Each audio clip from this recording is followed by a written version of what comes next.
কতটার বাকি আছে? সব তো মনে হচ্ছে হয়েই গেছে। হয়ে গেছে, এইটা হয়ে গেছে, মানে পুরোটাই হয়ে গেছে না? শুধু এইটাই চেঞ্জ করব।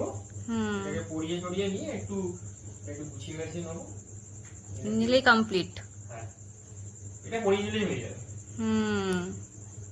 মানে মোটামুটি আমাদের জন্মাষ্টমীর জন্য সিংহাসনটা আমাদের গুছানো হয়ে গেছে। কিছুই তো না, শুধু কাপড়গুলো একটু ক্লিন করা, বাকি আর কিছুই করা হয়নি। সবই হয়ে গেছে, এই শুধু এইটুকু করলেই হয়ে যাবে। একটু গুছিয়ে নেবো,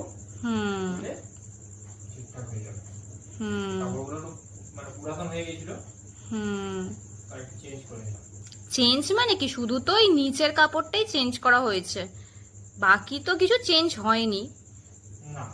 সেটাই, বাকি শুধু ওপরের গুলো পরিষ্কার হয়েছে, মানে এইটুকুই, আর কিছু কোনো চেঞ্জ হয়নি।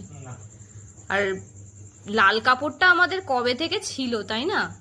ছিল বলে আমাদের এটা সাজানো হয়ে গেল, কিনতে হলো না কাপড়টা। হ্যাঁ, সিংহাসনের জন্যই রাখা ছিল, যার জন্য কাপড়টা আর কিনতে হলো না, ওই কাপড়টাতেই হয়ে গেল কাজটা।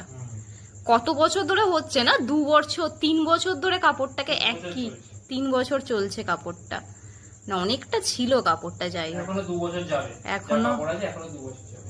সেটাই, 2 বছর মানে আর কোনো কাপড় আমাদের কিনতে লাগছে না, ওই কাপড়টাকেই চেঞ্জ করা যাবে। সেটাই, মোটামুটি ওটা একটা টাইম কত লাগবে? আধা ঘন্টা লাগবে খুব বেশি হলে।